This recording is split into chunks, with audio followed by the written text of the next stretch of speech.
happening, everybody? How the hell might y'all be doing with yourselves? Today's guest is drummer Jeff Mann of Eastern Psych Shredders, Consider the Source.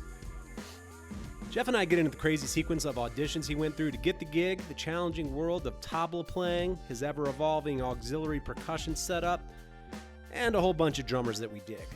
So, you know I always love that one. So I certainly hope y'all dig it.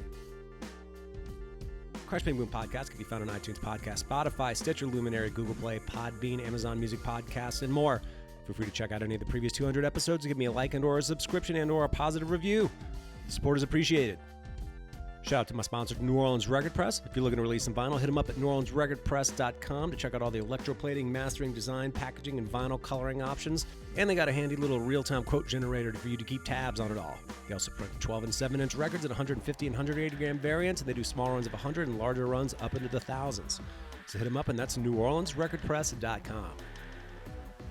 As we hopefully near a time where we can get back to live shows in the near future, do keep tabs on artist live streams, lessons, tutorials, and master classes, as well as merch and or physical releases that are for sale from your favorite artists. And lastly, keep tabs on websites like Save Our Stages, looking to assist live venues who are very much struggling in this day and age. All right, everybody, here we go. Jeff Mann, Consider the Source. I said man a whole lot, more than I ever thought I would.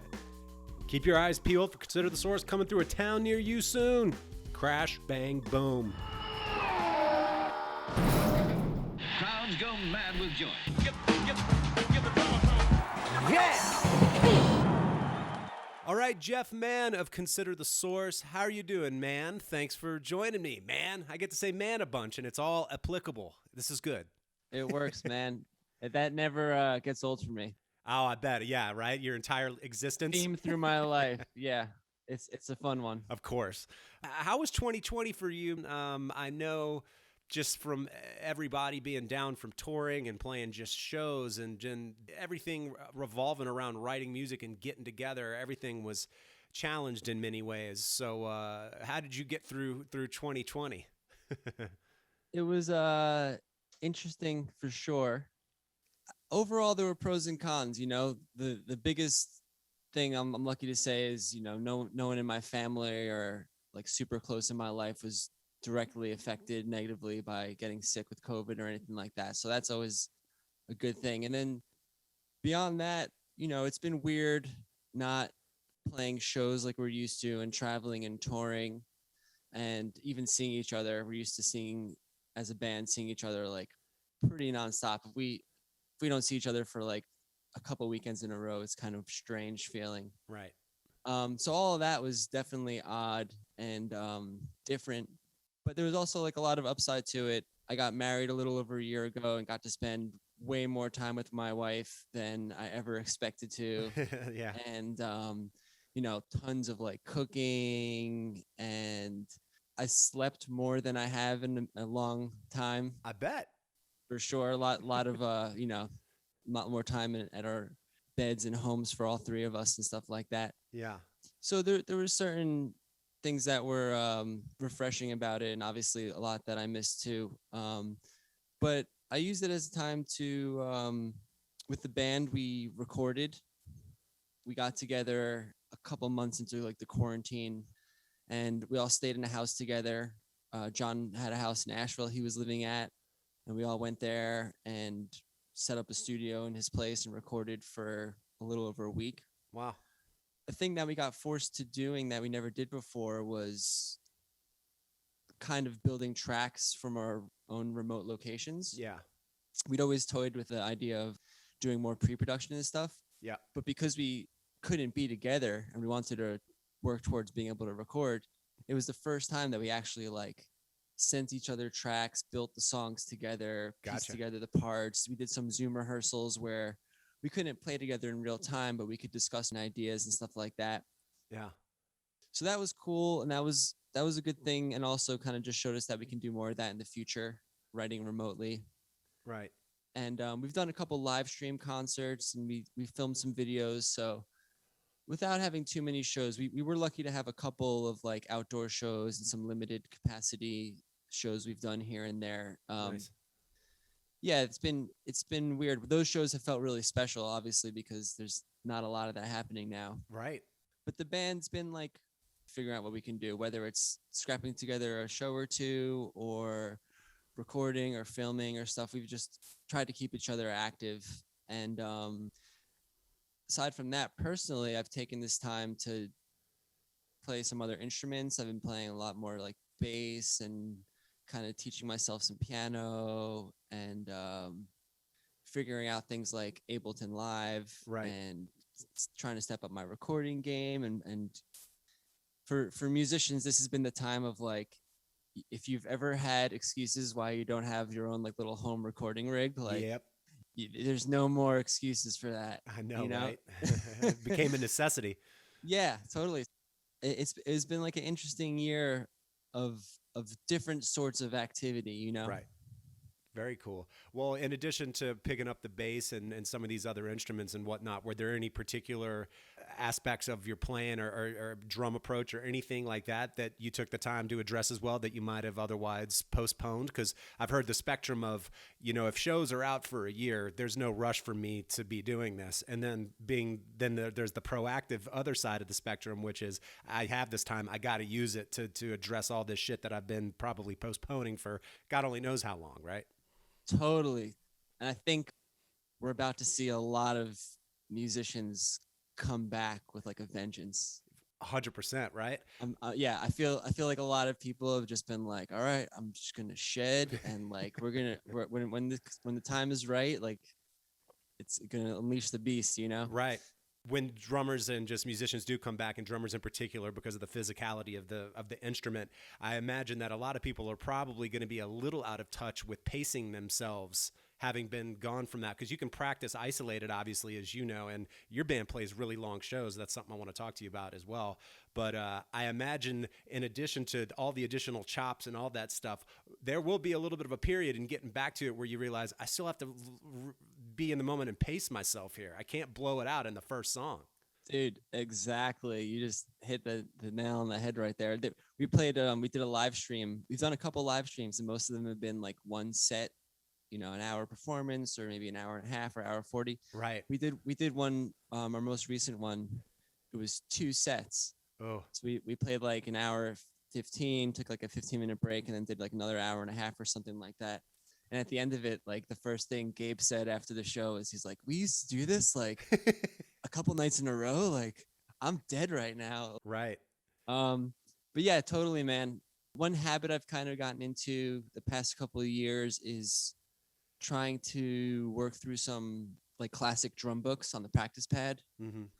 So I've kind of been staring at a large stack of drum books I own and realizing how little I've done through many of them, and how many have actually probably never been opened or Right. haven't played a lick out of, or that type of thing. I know. So yeah, a couple of years ago, I kind of gave myself, I think it might have started as a New Year's resolution of like, I'm going to try and do a book a year, try and get through the material on the practice pad. Awesome. So I was doing that for a couple of years. It's maybe been like 3 or so years. I worked on like stick control, which is super classic, master studies, which is another classic one. And I've done a couple different ones. And I had this book I was working on that was Charlie Wilcoxon. It's like snare drum rudiment kind of solo book. Uh-huh. And for the first year, I finished it like 5 or 6 months in because I had so much downtime from everything being shut down. So I was like, wow, what do I do now? Yeah. But I totally like took a break from picking up another book like that. I started working on some other exercises, and like you said, trying to find a couple of things that are sort of like weaknesses or something. Mm-hmm. Right now I'm working out of a book by an awesome drummer named Jeff Sipe. Oh, he's killer. He's so killer, man. Dude, he's to this day, he played one of the greatest drum solos I've ever seen. It's funny, like I hit him up like 10 years ago, maybe even more, for a drum lesson. Uh-huh. I didn't know where he was, and he just said like, I'm in North Carolina. Like remote lessons weren't as big at the time, and I said, oh man, I would love to get down there one day, and if I'm in the area, study with you. And I had run into him a time or two, but I never got to take a proper lesson. And then he put out a book, and he had like a combo where you could get a book and a Skype lesson. So I was like totally hopping on that. Oh wow. Yeah, and he has these exercises that have been in a lot of books, and a lot of teachers have used them. But it's basically taking a slow beat, and like you're putting one note in the beat and then two notes and then three notes and then four and five and six and seven. And you go up to like however many, like 16 and back down or something. Oof. Or I've done it before with another teacher where it was up to like 11 and back. But basically things like that, where it's just sitting with the metronome and like trying to get the notes in the right spot and working my timing. That's always been a facet of my playing I've put a lot of time into and still want to improve, is having the notes be in the right place, having space between the notes, not rushing stuff. And it's been really helpful just knowing that trying to get my triplets to be super in the right spot. And then you go from, eighth notes to triplets to 16ths, and they're all right on the beat, So stuff like that, just kind of exercises that we're focusing on time, maybe playing with the metronome on different beats and things like that. But yeah, timing's always been a thing I've been wanting to improve. And that's actually surprisingly been a thing that I feel been getting improved by playing other instruments. Mm-hmm. Because when you're like strumming a guitar, for instance, there's a real like steady motion to that, and if something's not lining up with that, you feel it right away. And John in the band hooked me up with a Hartke loop pedal. So I started messing around with like playing other instruments and trying to make a loop and then playing along with it and just seeing if I can, play a beat and then go to a fill and then back to the beat and it's still right where it should be, kind of thing. Because the loop won't change on you, Right. When you joined the band some 9 years ago or so, what were you doing at the time that lended itself to playing sort of the diverse body of work that is your band? Or did you not have much experience sort of in that realm? Because I mean, there's so many styles. I don't know if you had focused on a few in particular, and then you get in Consider the Source, and you're like, now I'm kind of playing all of them. Yeah, man. It was very much that. It was like everything was welcome from stuff I had done before, and kind of felt like prepared me in little bits. And I grew up listening to a lot of like progressive rock for sure. Nice. Emerson, Lake and Palmer was like a big first early influence. Dream Theater, Liquid Tension Experiment was like that was my shit throughout all of high school. I was like super Dream Theater and all related projects nerd. And Mike Portnoy. Yep, exactly. And that led me to a lot of other bands that I hadn't known about and stuff. But yeah, that stuff was stuff I always worked on, like the prog rock and the odd times and stuff. And I studied some jazz and always loved fusion music, and all that sort of stuff is a mixture of styles. Totally. So that had all kind of helped, but there was definitely some things that were like elements of the band, like some of the Middle Eastern rhythms and things like that Right. I'd only dabbled in or only touched the surface on. It was like, okay, this is cool because this is going to give me a reason why it makes sense to study that now or to learn about it. Because if I was doing all sorts of gigs, like wedding bands, bar gigs with cover bands, singer-songwriters, original things, just, kind of the classic, like freelance drummer in a bunch of different projects and stuff like that. Right. And it all played a part, but for a lot of this stuff, it didn't make sense to have a double pedal or to have a stack or a China cymbal or electronics or whatever. Right. Yeah. And then this was like, bring it all, like bring in everything, all the gadgets, all the toys, all the time signatures, like it's all welcome here. So it was cool because it was like, all right, now I can get into this. Like I've always wanted to get into this more. It didn't seem like it was going to be beneficial in certain, ways I was playing the drums. And now it's like, okay, cool. I can work on this stuff and it has a place in this band. Right. Aside from that, I actually had, oddly enough, an instrumental trio, guitar, bass, and drums that I was using as like a writing project with some friends. And we recorded an album, and it was sort of a step towards the kind of music Consider the Source was making. We were toying around with some Middle Eastern kind of motifs and odd time signatures and weird sound effects, and definitely had a progressive element. And that band is called Voyeur's Kaleidoscope, and it had my friend Dave Reese on bass and Alexis Pareja on guitar from Number 12 Looks Like You. Okay, gotcha. And it was like, his band wasn't doing anything at the time, and I knew him through some friends and from back in the day, and we got together and started this instrumental thing. And I felt at the time that really helped prepare me to do something like Consider the Source, because it got me in kind of the more creative music aspect Yeah. versus like what you would do preparing for like a wedding gig or something, you know? Totally. You had mentioned sort of incorporating some of these elements into the live show, and I was looking at your rig, and I'd like to kind of go through it because I've seen everything from a sampler to melodic percussion to hand percussion, and then a traditional drum set. And I'm assuming, it's funny you mentioned Mike Portnoy. I'm assuming in your phase of digging on him, that's where you got some of your double bass chops together. Tell me a little bit about sort of the more recent setup with all that, the gadgetry. Cool. Yeah, the kit is the drum set aspect of it isn't too crazy. It's like 2 racks and a floor. Right. I'll use a snare, and most of the time have a side snare, second snare to the left, and just a couple of cymbals, like a stack down in the center, and 2 crashes and China. So nothing too untraditional there. But then it's been a theme of the band since before I joined that there's a lot of percussion Yeah. and other sounds. So I have a Doombeck drum to my left that I'll play only with my hands. Right. Next to that, I have the Roland SPDS pad for electronic stuff. Yeah. Sometimes the set list will call for some other things. I just brought back, because we were playing some songs we haven't in a while, a big like tubular shaker looking thing, Yeah. big cylinder shaker Yeah. that I'll use on a couple songs. And almost every show starts off with like shaking a lot of bells, and I have like the tambourine stick I'll use. And another song that we played recently that I had never played with the band before had on the recording like glockenspiel bells Yeah. part. Yeah. So I found one of those on Craigslist, and like I'm like we're playing the song, I need to play the part, so I put that next to the kit. But I won't bring stuff like that out unless we're going to be playing the songs that it's necessary for. And then aside from that, it's a sort of acoustic set. We call it hybrid, where we'll play almost all acoustic instruments, but some of the stuff will have electric instruments. I'll play some other hand drums. There's a small drum that's a South Indian frame drum called Kanjira. Uh-huh. I'll play that sometimes with that setting.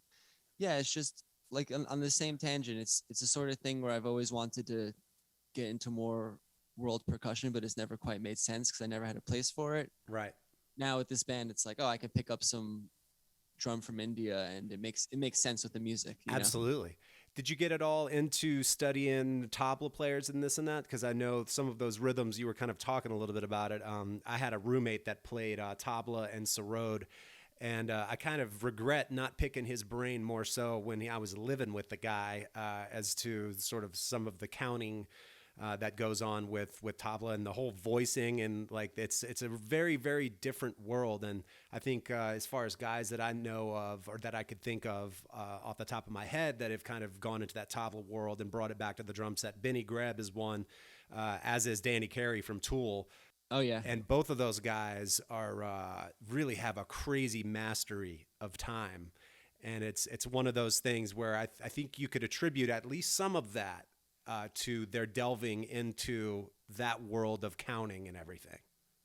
100% agree, man. I regret not learning how to play tablas. I have a set of tabla drums, and I took, I think, 2 classes. I was trying to get into a college course, and I wasn't able to sign up for it. It was full. I sat in on a couple, and it didn't work out that I could get in. And I never took any more lessons or took any other direction. I know like the very basics, but Yeah. I wish that I had tried harder maybe to get into that course and study, because I'm totally jealous of like people that drummers, a lot of drummers and percussion players I know that play tabla. Yeah. I know the basics of the counting system. There's a book that Sean in our band introduced me to called You Can Takadimi This. Oh yeah, that's Takadimi. Yeah. Yeah, it's a whole book of rhythm exercises. You don't even need an instrument to get through the book. It's just like voice and exercises, what you could do with a metronome kind of thing, saying the syllables. So I've worked through that book, and I'm familiar with the rhythms in that sense, but I don't know I don't know the techniques of playing a tabla. And then this other drum that I play, Kanjira, it has a similar like technique of having vocal syllables for the notes you play. Oh, interesting. And I've taken some lessons on that and studied that a little bit more. So some of those elements definitely creep into the band, and we use stuff like that. But yeah, man, maybe one day I'll get to like digging into the tabla, because I totally feel you on that. Like I have so much respect for drummers that dig into that, because it's not like something like the bongos where it's like if you can play drums, Right. it's like, oh, give me the bongos. I can make those Yeah. sound good. Right. You give a drummer a tabla and they've never played them before. No. They got nothing. Yeah. No. It's a whole different instrument, It really, really is, man.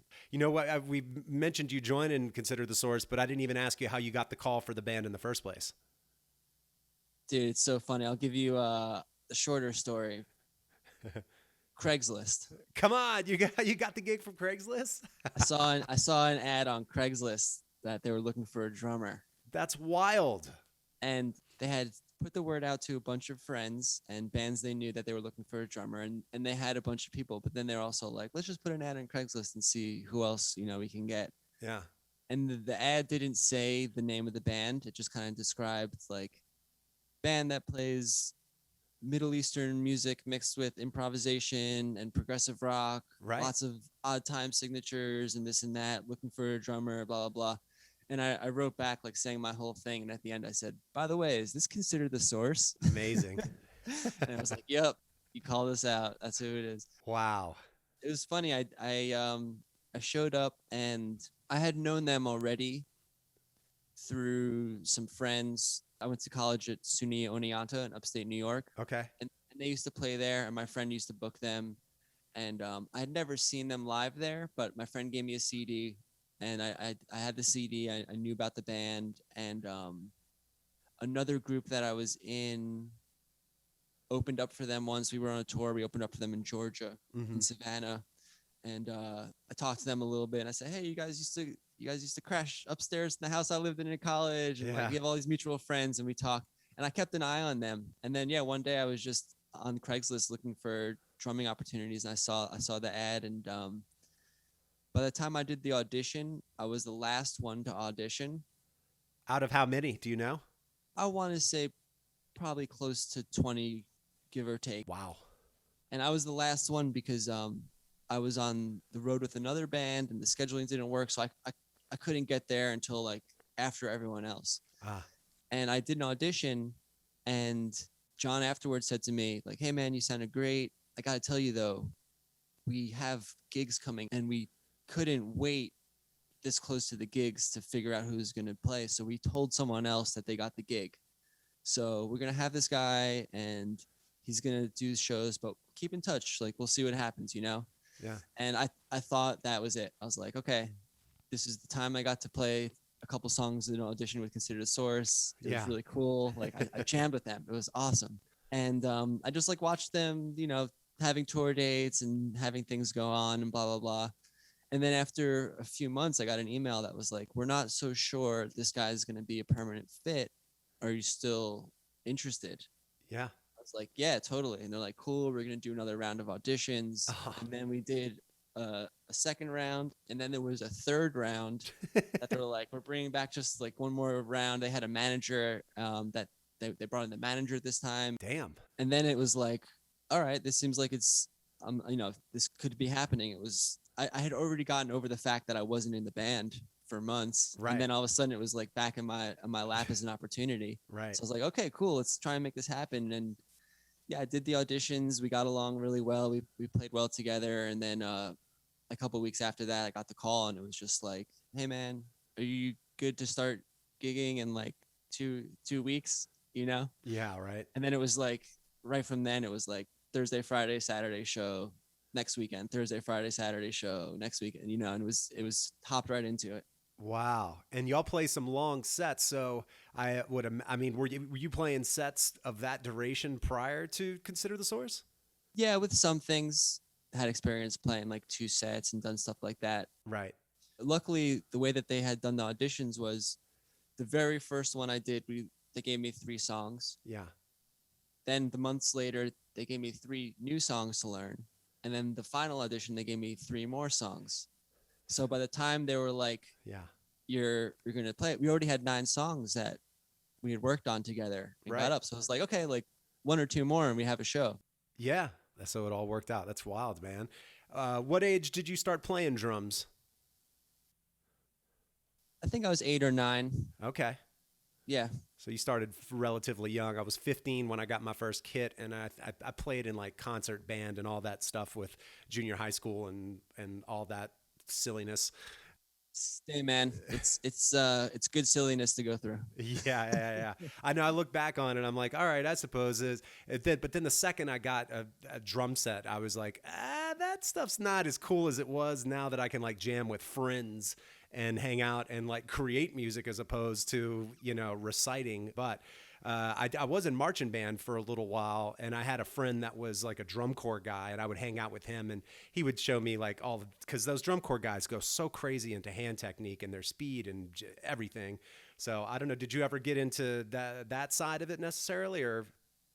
Yeah, totally. I did the school programs and, same kind of thing, the concert bands and then the wind ensemble and jazz band. And Yeah.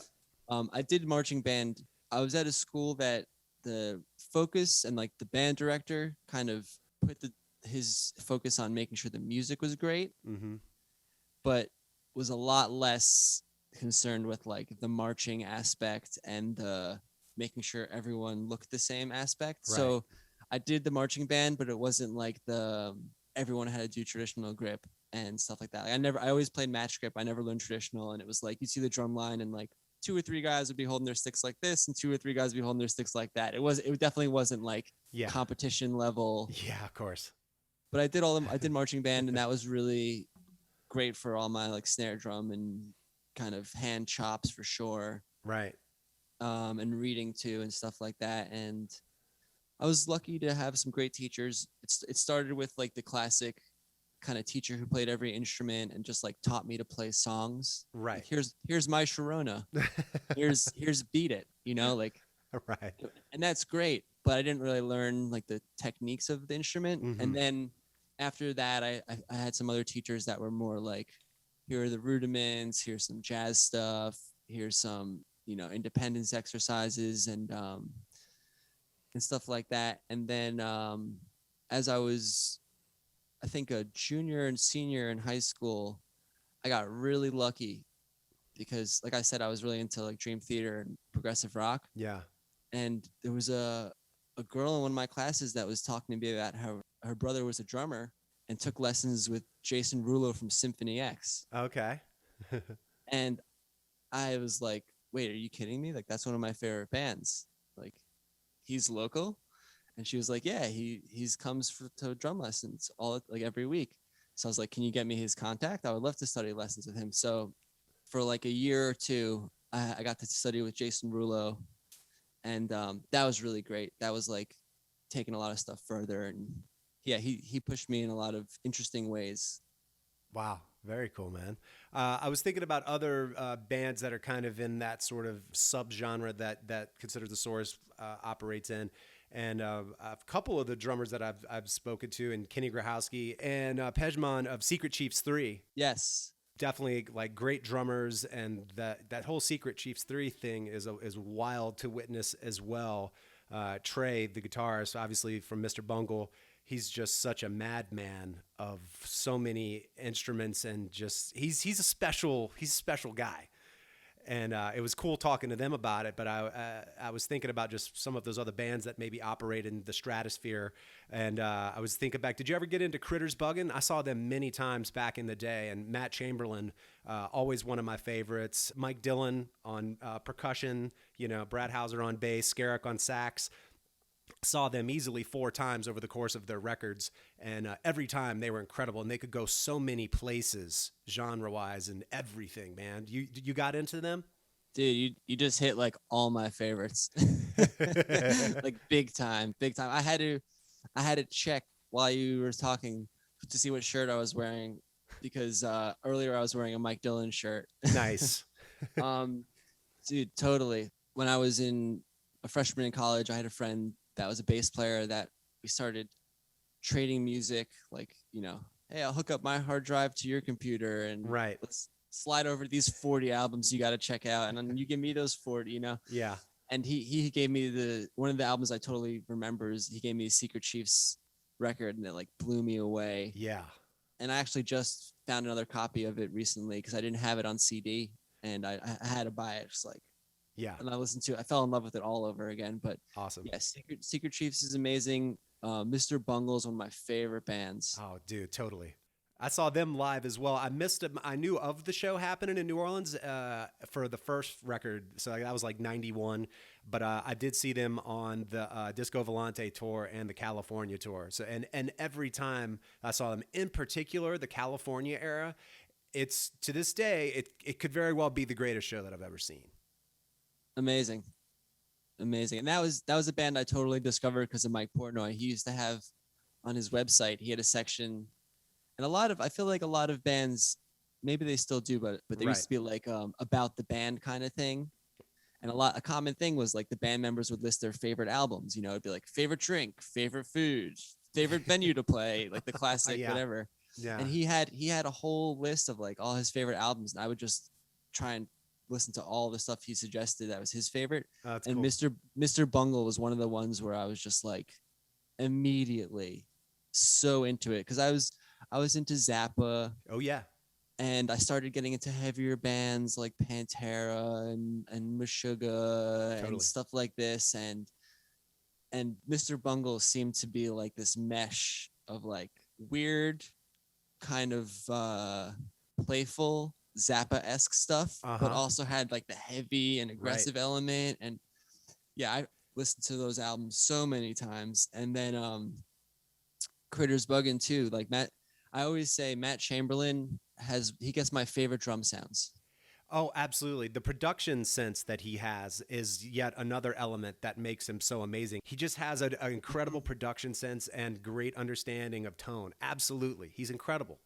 Incredible. And yeah, I've even gotten to like studio stuff where I've brought a Critters Buggin' CD and be like, I want my bass drum to sound like this bass drum. You know? Yes, like, you do. This is my reference. Like, yeah, his playing's incredible. His drum sound's incredible.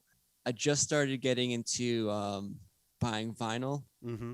I never had a record player until like recently, and I've listened to a lot of vinyl over the years, but now I've never like ordered new music on vinyl. You know, I'd gone crate digging a couple of times, kind of a thing. But one of the first records that I bought was Matt Chamberlain has a record called Company 23. Yeah. So cool. It's like synths and drums, and the sounds are incredible and stuff. And I would use that for Consider the Source. A lot of times we'll request house music before we play or something. Right. That's like one of my go-to things I'll put on. That's so funny that you said that, because literally before some of the shows that I played, I did an edit of the songs off that very record that you're talking about. That was like 20 minutes or something like that. I would just fade them in, fade it out. And I too would use that as house music before we would go on. The same record. So funny, man. That's so funny. Yeah, if it works, right? Absolutely. And then lastly, just because you mentioned it, dude, Kenny Grochowski. Yeah. I literally was watching videos of him playing like earlier today. Because yeah, I mentioned him to a student. I was like, man, you'd really dig this drummer, Kenny Grochowski. So I was looking for clips to send. But the first New York shows I did with Consider the Source, we did 2 shows at this club, Sullivan Hall. Mm-hmm. And we did 2 nights in a row there. And I think it was the second night, Kenny Grochowski was playing with Abraxas on the bill with us. Oh, wow.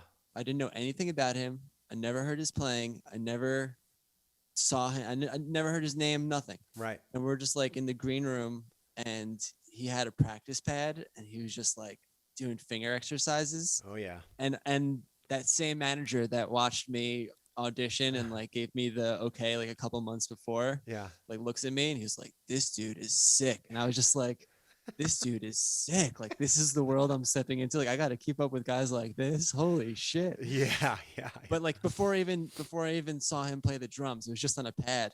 You know what I mean? So wow. yeah, you totally hit it, man. Those are like some of the guys that I look up to more than anyone. And like same thing, like Skerrick is probably my favorite like modern saxophone player. Yeah, he's wild.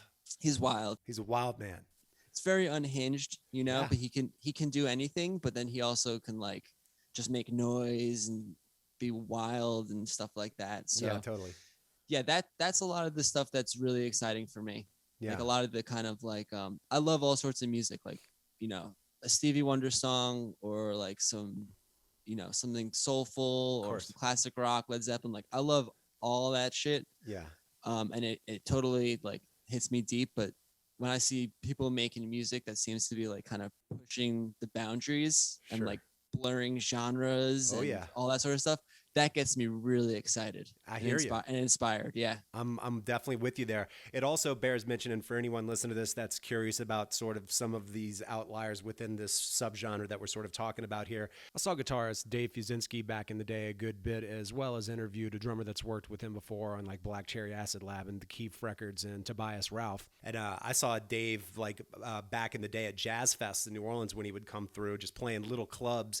And he too had that double neck guitar, kind of Sarod style, fretless on top, and then, you know, the 6-string on the bottom, and could easily go back and forth. And man, another amazing guy, and amazing drummers and amazing players that always play with that guy. And oddly enough, like it totally makes sense. Gabe studied with Dave Fuzzinski. That was one of his guitar teachers. Bam, there it is. Bam. So yeah, it's like we're very directly inspired and influenced by a lot of these musicians. Awesome. For sure. Yeah. I don't know if you ever got into this, or like the first Screaming Headless Torsos record or the Lunar Crush. Lunar Crush. Yeah. JoJo Mayer and Gene Lake are on that record. And apparently there was some accrediting issues where Gene Lake is accredited with some of the stuff that JoJo played, I believe, on that.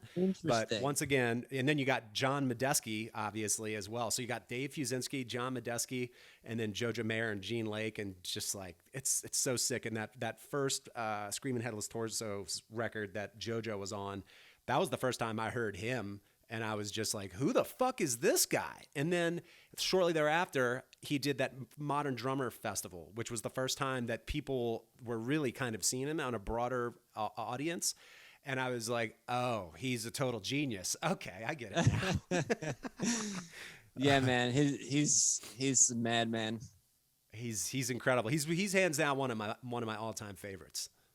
Yeah, he's another guy that gets incredible drum sounds. Absolutely. Like his playing is as high of a level as it could be. Yeah. And his sounds match it. You know what I'm saying? Absolutely. Yeah. And especially with Nerve, it's really interesting seeing them and their sort of incorporating all of those electronic influences, and then, you know, with their improvisational aspects of it, and then they've got like a live producer sort of tweaking everything on top of that. So it's a really amazing experience for anyone when live music comes back. If you haven't seen JoJo Mayer and Nerve and experienced that and seen him do his thing, go check it out. Yeah, I second that. Oh my God, man. Well, going forward with Consider the Source, do y'all have any tentative touring plans? Because I've been seeing shows. I believe Jazz Fest in New Orleans is planning to do September as opposed to late April, early May, which is when it really would normally happen. What do y'all have going on going forward? We have a calendar that's starting to come together, which is really exciting. But it's also like we've had a calendar that's come together and disappeared a few times the past couple of months. You know, just like kind of being hopeful, like, yeah, we'll be able to play music in 3 months, and then maybe not, you know? Right. So it's interesting. We have a lot of our regular schedule pre-COVID includes doing like outdoor summer festivals, right. A lot of like full weekend events kind of thing. So So we have a bunch of those that have been scheduled, a lot that were rescheduled from last year. Some that are pushing back, and then we are starting to book our own like little venue shows. A lot of them are at like 50% capacity. Right. Shows that we've done recently have had things where maybe you have to buy an entire table, like it's tabled seats, and right. You don't get seated next to someone you didn't come with, kind of a thing. Sure. So we're working with it. We definitely have a schedule coming together, and we're really hopeful and excited to get back into some sort of like regular live routine. Totally. Awesome, Jeff. Well, thanks for hanging, man. I look forward to Consider the Source coming back and just going to live shows and high-fiving and hugs and public drinks and rocking out and checking out awesome mind-expanding music, man. Yeah, man. We miss it. I know I miss seeing music as much as I miss playing it. So I can't wait for things to get to some sort of level of normalcy, and we can all be out getting down together, sweaty high fives and all that sort of good stuff. Hell yeah, man. Right on. Well, it was good talking to you, Jeff. Thanks for hanging. Yeah, thanks for having me, Jody. Appreciate it.